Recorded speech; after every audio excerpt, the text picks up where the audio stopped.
everybody, it's Jeremy. Welcome back to the Slowest WAAAGH. I had to remember which thing I'm recording right now. Where we are playing Tzeentch. It's turn 23. Let's see what we have in store, shall we? Messenger from Black Crag. So we know Black Crag has been at war with Bretonnia. The majority of this time we did see one or two of those battles. I think they are almost out. Writes it down, Humies. The biggest of ooze all is having the best clash you ever seen with the green Umi on that horse. Right. Oh god, Bretonnia has the Green Knight, and he's a fucking badass, which is really cool. If he beats us, then maybe he's the greenest, but he ain't ever gonna be the best. Yours faithfully is the biggest, the greenest, the best. P.S. This is the scribe. Please send help. I have ransom money. It'd be worth your while to any sellswords that read this. Great roleplay. Love it. A lot of fun. Little call for like potential aid, maybe. Pretty interesting. We have completed Enchantment 4 on our way up to Enchantment 5. The Throne of Life has been claimed by Khorne, and we have claimed the Throne of Gaia. Haruspex found nothing. Arcane Probing finds a Starlit Pond, which is dope. I think that is our first additional astral site. Maybe not our first one. Like we got something else somewhere. No, we get two out of ours. So yeah, so that is our first astral site, which is unfortunate. We have not been lucky with astral. Dark Knowledge finds nothing at the end of the round. Bow finds nothing. Didn't find anything. Just a bunch of unexpected events. Unrest. Fuck you. Unrest. Fuck you again. We need one more secret. Unexpected event in Ba'an Dagor. We lose Unrest and we gain some gold. Yay. Unexpected event in Anvast, we get some air gems. Unexpected event in Namor, we lose some defense. Damn it. Unexpected event in Silverwoods, we get luck plus. Cool. Worldwide event, growth +1 from the Throne of Gaia.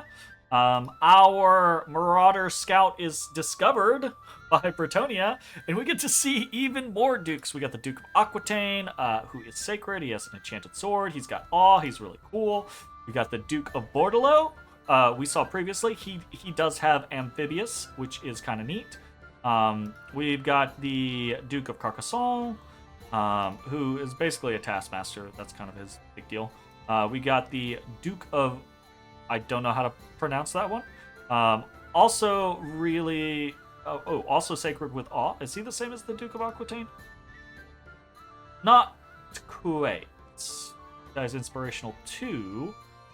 Guy's Inspirational 1 and has Reinvigoration. Huh. Sword of Swiftness. Enchanted Sword. Okay, that's kind of cool. Leanguil. I'm probably butchering these names. Whatever, I don't care. Inherent Resistances, which is pretty cool. Montfort has Defense Organizer 5, which is pretty neat. Anyways, there's a whole lot of shit here. So we got scouted. Great. And then we popped a scout from Bone Nose Tribe. Construction on a castle and Traveler's Rest is done. Patrolling for troops, found 66 brigands. And Skavenblight is gone. Oh shit. Fuck. Okay, Skavenblight is gone. Skavenblight is down here. We know through conversations and things like that, we didn't get to watch basically anything that happened over here. All our scouts were elsewhere, which is sad. Hopefully we'll see some of what goes on from other people's perspectives. Athel Loren basically devoured the shit out of Skavenblight, though, from what we've heard in conversation. Karaz-a-Karak did take a couple of provinces, but that means that, realistically, so Kidzin is playing Karaz-a-Karak, who is playing man in our Slowest Blitz game, and we've basically talked, and neither of us wants to fight each other at all, so I'm pretty hopeful that he and I can be at peace for as long as necessary / possible. So I'm not super worried about him. He's been a free agent this entire time. He could have fought me this entire time. He's not. So that's fine. But at the beginning of the game, it was definitely a toss-up whether or not we would be at war with Athel Loren immediately. And we chose not to fight, so they went for Skavenblight. So they might be like, okay, well, time to fight you now. I'm hoping that that is not the case, because they are now a 2-cap nation, and they are next to Bretonnia, which is also a 2-cap nation, and Khorne, which is not quite a 2-cap nation, but as we can see, has plenty of the Black Crag provinces, right? So these 3 are like the big 3 right now, and I'm hoping them all being next to each other will do a little bit to kind of keep them in check. That is the desire. But I don't know that that's going to be the case. So, we are going to proceed with our plan. However, we could very quickly find that our nap with Athel Loren is ended and we are next on their list. I hope that that is not going to be the case.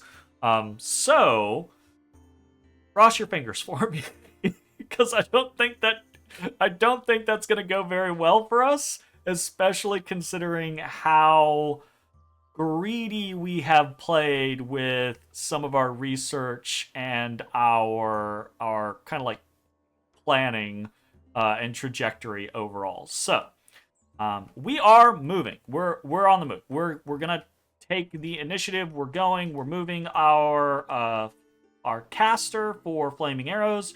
We won't have it next turn, but we will have it the turn after. So after we march into probably one of these 2, we will have it. When we get to Cormark, we are looking at a 333-ish stack. We will have a bunch of Marauder Horsemen, 60 plus. We will have nearly 100 Chaos Knights. We will have 35 Chaos or Chosen Warriors, not Chaos Knights, Chaos Warriors. We have 35 Chosen Warriors. We will have some Chaos Warhounds as various flankers, a light mixture of Marauders, a few Chaos Knights, a fair number of Wolf Tribe Archers, etc., etc. I am relatively confident in this taking care of what we are potentially going up against. I feel pretty good about this. The issue is there's still a shit ton of fucking Middenheim stuff over here, right? So in that vein, most of what we are spending our money on this turn is over here in this area. More leaders, just because we need a few more here or there. We've got some patrolling Marauders over here, getting some more Marauders, some Bear Tribe Warriors as just Lance Catchers, more Marauders, more Chaos Warrior Hounds. We're going to mix in some Marauder Berserkers here. These guys do have Berserker 2. They hit fairly hard, but they are not especially well protected. But if you mix them into the right squads, they can chop things pretty well. We're moving some forces over to Silverwood just because we think that is where we are probably going to move straight north from. Not this turn, but potentially in another turn or 2. This turn, we are just getting another Acolyte, some more Chosen Warriors.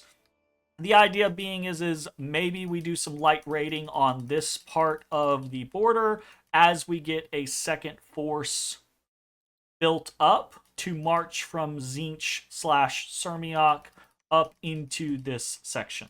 The goal is obviously make sure we don't lose Namor while this is going on. I don't know how well that's going to go. We also have some patrolling happening around and about. We've got more cultists. We haven't really been talking about this, but we've got more cultists out doing more preaching. We do have 1, 2, 3, 4, 5 provinces. 5? Yeah, only 5 provinces that we are taking secrets from.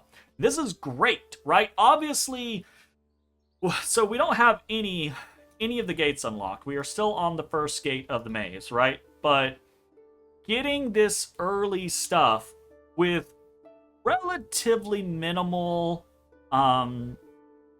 effort into our Dominion control is pretty big.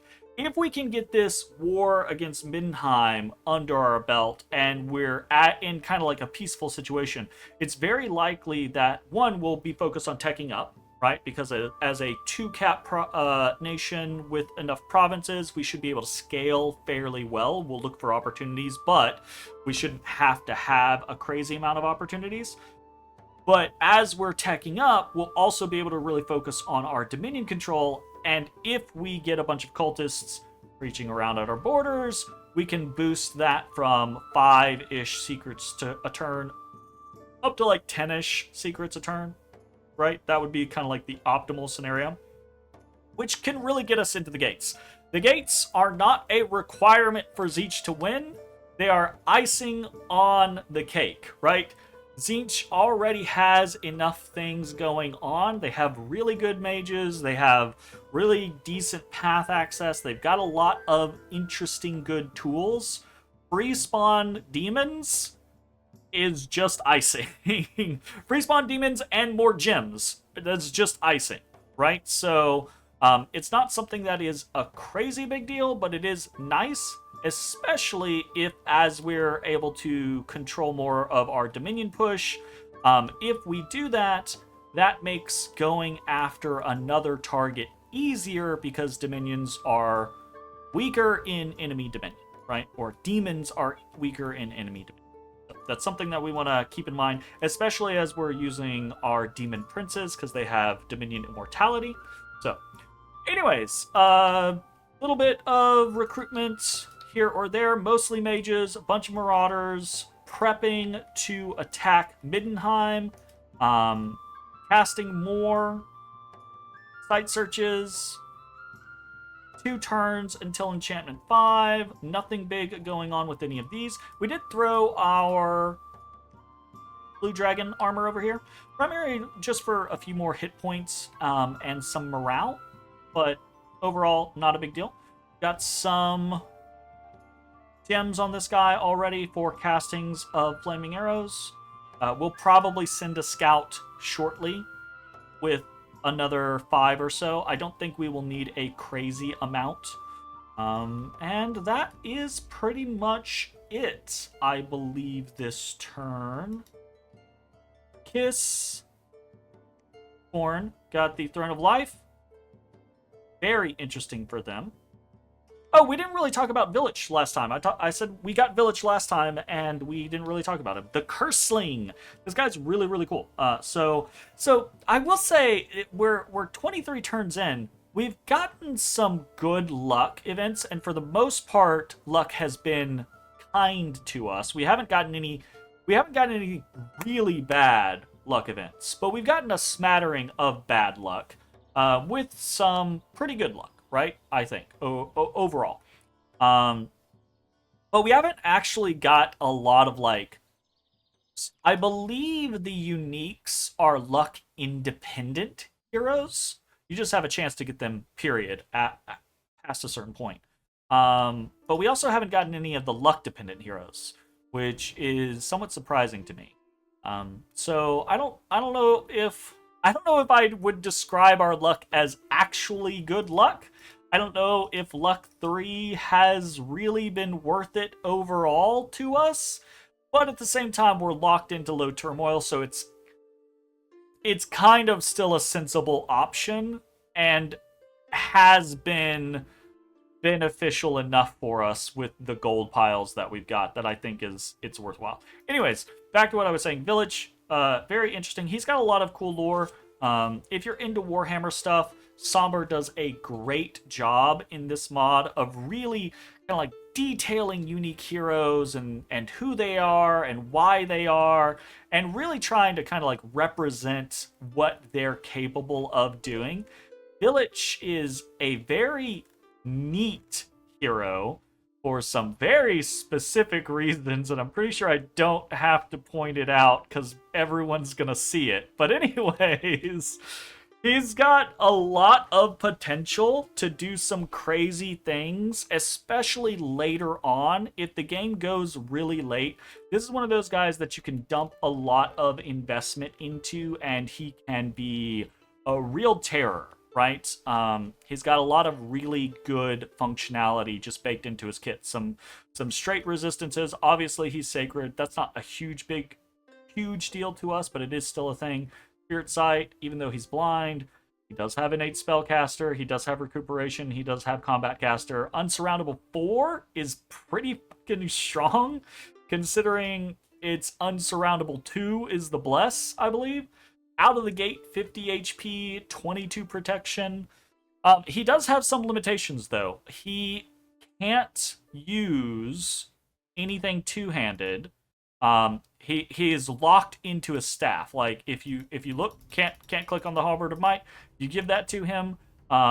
It's fine. Whatever. You could give him just a shield, right? The runed greatsword is nice, but it's not gonna be the end all be all. And you probably don't want him for just smacking things. You want him for other purposes. So he's a very interesting chassis that you can do a lot of stuff with. Right now, he's going to research. I will say, we have a Air 2 Mage already, so it's very likely that we might pop down to Thaumaturgy 4 after we're done with Enchantment 5 to get Auspex. We don't have a Gnome Lorecaster right now, though, so that's something to consider. We could boost this guy. So that's an option. But anyways, Village would be another Auspex individual for us. So yeah, that is, I think, pretty much it for this turn. We're probably, unless something drastic changes next turn, we are probably about to pull the trigger. It's scary because we don't know where the Bone Nose Tribe army is, that big 200, 300 stack army. We know that Middenheim has taken a lot of losses, but we know that he's still got more stuff. And it looks like they are trying to get a big final battle going. Hopefully that happens this turn and we can see it. If we can see it, that's great. Even if we don't see it, we are probably still going to pull the trigger, unless we get a message from someone saying, hey, your nap has ended. That's it for this turn. Thanks for watching. We'll see you next time. Bye-bye, everybody.